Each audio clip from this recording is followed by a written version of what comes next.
Hey everyone, it's Saruke, and today is kind of a spontaneous video. Vlog-ish. Yeah, let's call it a vlog. That way there's very little pressure on it. But this weekend I went on a little painting workshop down at the beach, and I want to show you what I painted and what stuff I brought with me and sort of how, because I biked all the way there with my stuff. So it was really interesting. Figuring out what I could bring and how I could set that stuff up and all that jazz. So the workshop was on painting landscapes, and it was painting with either acrylics or oils. We didn't have to do anything really. I mean, it was just a lot of suggestions, and it was one of those workshop and courses where the students can influence the way it's shaped really easily. So basically all we had to do was paint landscapes, sort of. We didn't really have to do that either. There was no pressure to have finished pieces or anything like that. We were there to study. So for me, I biked there, and I had one bicycle basket up front and two on the sides. So I needed to bring I needed lunch, and I needed all of my art supplies, and I needed clothes for the weather. So basically I managed to fit all of my art supply stuff into one of those baskets, and I think that's very impressive for me because I tend to overpack. My biggest qualm was the size of my tubes. I brought acrylics because I thought I was considering getting some oils, just because the one time I did oil painting, I did a portrait, a self-portrait, and it was really fun to work in oils, and they don't dry fast. I think I've told you this before. I don't really like acrylics because they dry so fast. So, but these were my paints that I brought with me. They are the, I hope this is in frame because I can't see, but these are the Campus by Raphael acrylics, and this is a daughter student brand. That's not, it's from the same people who do, it's from Sennelier. It's the student, Raphael is the student branch of Sennelier. So I brought these, and they required you to bring black and white, yellow ochre, burnt umber, and ultramarine and vermilion. And then they also suggested you bring extra yellows and blues. So I brought I brought primary blue and primary yellow along with those. So these were all the paints I worked with. And I actually mostly worked with the blues. I used a lot of the burnt umber and yellow ochre. A lot of white too. Yeah, so those are the paints that I brought, and I brought them in this box. So it was just really easy to set this on the ground and have all the paints in there and just not have to worry about. To paint on, I can show you one of the blank canvases.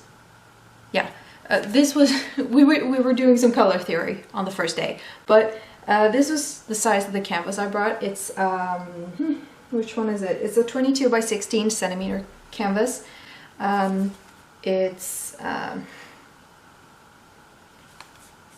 It's like a canvas board, I think this is called. It's not plywood, I don't think. It's a little bit bigger than A5.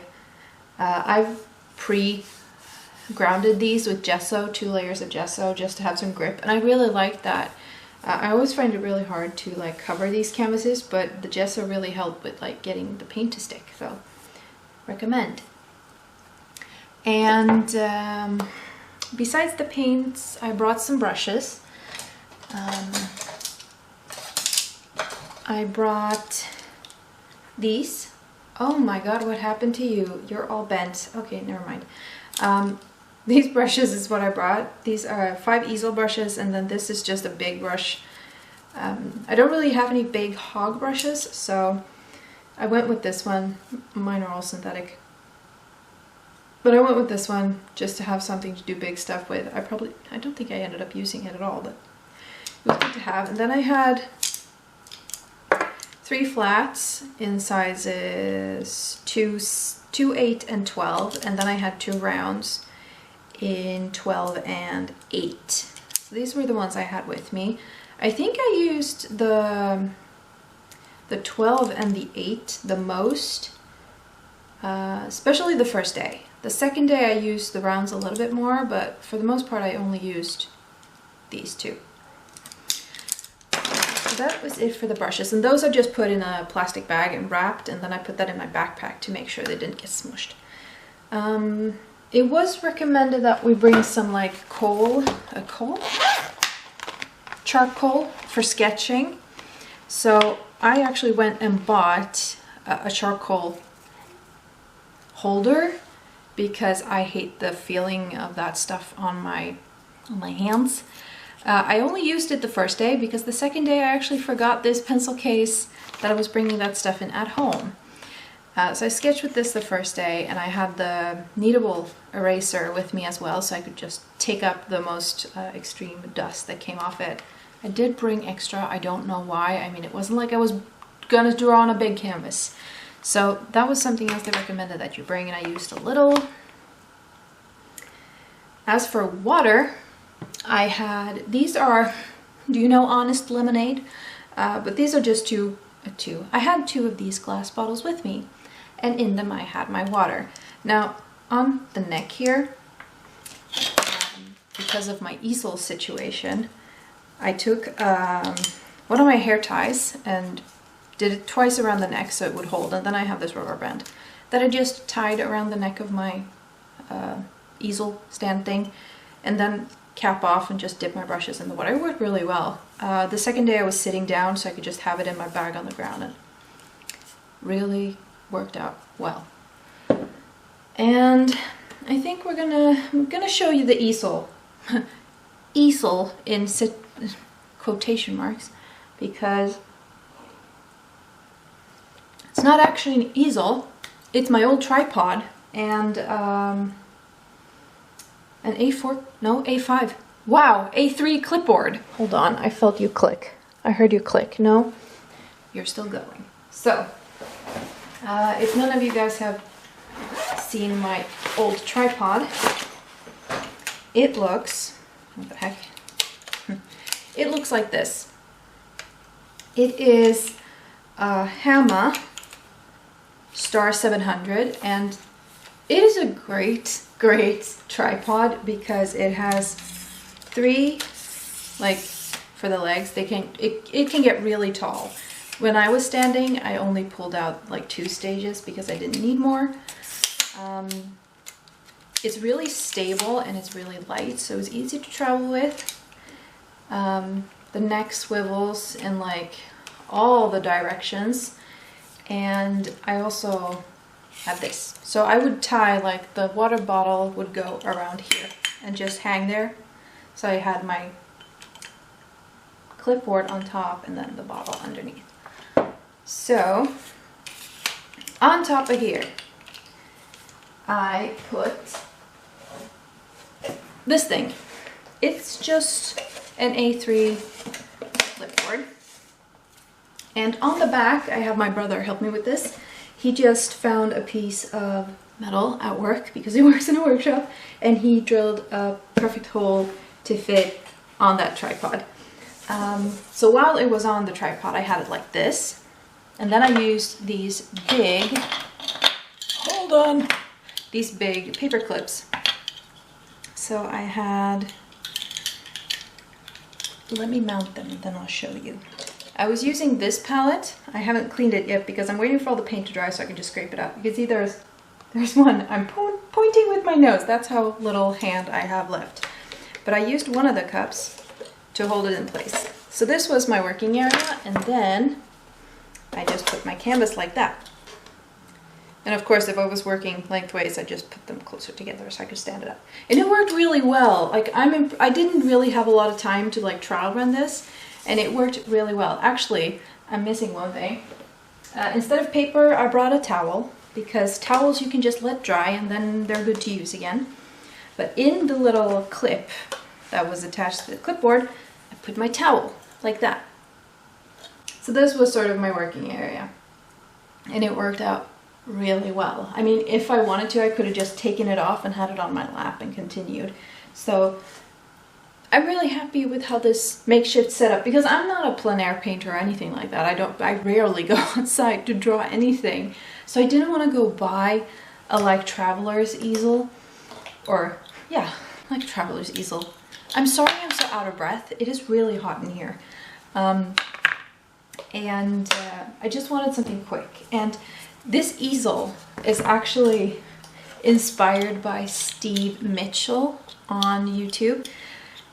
Many years ago, he did a video on his sort of plein air painting easel that he had made himself. And it was sort of the same thing. It was a tripod with a piece of plywood or something on top, and he had done all kinds of modifications with hanging stuff and things like that for his. And it felt like a really good way to not spend a whole bunch of money on a thing I might only use once.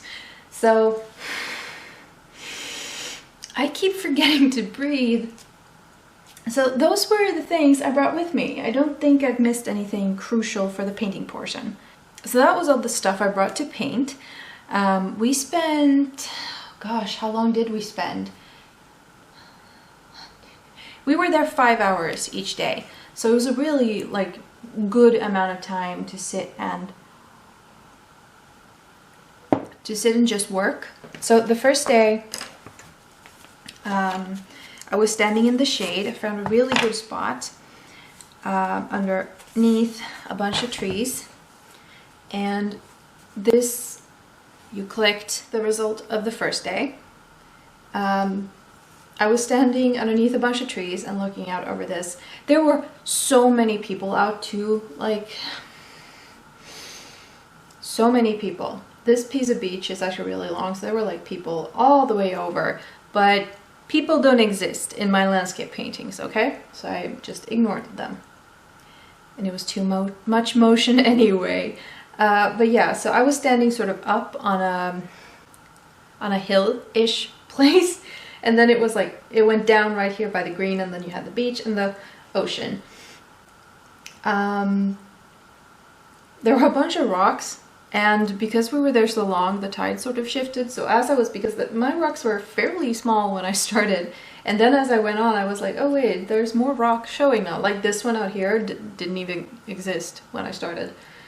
This here is like a huge piece of, I'm not sure if it's an old telephone line pole or some kind of like net hanging thing, but there was a super white piece of just old tree standing in the middle of my shot, and I just really liked the look of it. And this is how it turned out. I actually continued on this when I came home because this wasn't finished and I added a lot more grass. But overall, I spent that entire first day on this painting alone. I really enjoyed it. It was super fun. And as someone who doesn't like acrylics, that makes me happy because I enjoyed it despite. I enjoyed it, but why do I want to put a B there? I enjoyed it despite not liking acrylics that much. Like I was sort of like, gosh, I should have gotten some oils. I should have gotten oils so I could enjoy this, but I enjoyed it regardless, and it was fun. I did put, can you see it? I put a white, very white outline around the tree just because I wanted it to be like bam in the middle. In general, I'm just really proud of that painting. And then the second day I did 2 paintings, mostly because I didn't like how the first one was turning out. The first day the weather was great. Like it was windy. I was actually kind of cold standing in the shade because it was really windy right where I was. But the weather was really nice. It was like consistent, bright, wasn't too cloudy. The first day and the second day, when we got there, or when I got there, I was there half an hour earlier than everyone else. The second day, there was this like constant mist over the ocean, and I started painting this. I was sitting out in the sun too. I think that's why I sort of didn't enjoy it, because the lighting kept bothering me. But there were these, like you can see on this side, I pulled in a lot of white There was this tiny house on the... I am very bad with landscaping terms, I'm noticing. But there was this piece of land sticking out. You had the beach running along and coming back to us. And then hills in the background. There was a piece of beach right between, like, that whole, like, coast is very, like, it comes with a lot of peaks and it just has small bays, I guess. Oh, and for those of you, like, who are from Sweden, this was in Åhus, and specifically this area was Snickarhaken i Espet. But yeah, the sky was almost like gray, white, just with a tiniest hint of blue, and the water was like, that's something too. This here is way too dark. That was constantly about the same color as the water here, but I got it way too dark, and that's about the time where I gave up. And I moved into the shadow, so it started out well, like I really liked the mist and everything, but it didn't turn out as I hoped. And then my second painting, I moved into the shade and turned 180 around, because there was this other sort of bay, pier? No, that's not what it's called, but there was another, like, bend of land straight out into the water on the other side. Unfortunately, I couldn't see it because there were a whole bunch of trees in the way. But out there in the water, there was this. I don't know what it is. It's probably some kind of signal light to stop, like, boats from either coming too close or, like, it was out there, regardless. And I thought it looked great because it was like there wasn't a single, like, the clouds were very high up, so it was just on this very gray-blue background, and the water was a very dark contrast to it, and it had small rocks around. It was just really pretty. So I painted it, and I really like this one too, despite it being so simple. I did start putting in some, like, water sparkles, but I didn't like how it was turning out. And by then the sun had moved on, so there wasn't really any sparkles in the water anyway. But it's one of them I did, and the first one is definitely my favorite, but I do like this one too. I like the color I got out of the water. It's very turquoisey. The primary blue is probably like a cobalt, actually, but it turned out really nice. So those were the paintings from my little adventure. The guy who was teaching the workshop, his name is Ricky Larsson, and he is a painter. He has been a teacher in a German fine art school, I think it was. And he is just overall a really cool person. He's really easy to talk to. I really enjoyed that class. It was good. And the people who were there, we were not that many, which was also nice because it wasn't too much. We were 5 students, and it didn't feel that bad. And we could, like, spread out as far as we wanted within reason. So we didn't have to all stay crammed or paint the same thing. It was really interesting to see. There was one of them, one of the other ladies, she turned around, she turned away from the ocean and painted the trees instead, and it turned out really cool. And she used really big canvases too, and no easel, so she was, like, using the ground and stuff. It was really cool. And there was this other lady, she really liked to talk, but her paintings were so colorful. Like, she used very pure colors. The first day she was sitting under one of those pine? Yeah, it had long pine needles. She was sitting under one of the pine needles looking out of the water, so one of the branches was hanging down, and the bottom pines she had done in these really vibrant, like, sap greens and yellows, and then the top ones that were, like, sort of in the shade she had done in really dark teals and viridian stuff, and it was just really pretty to look at.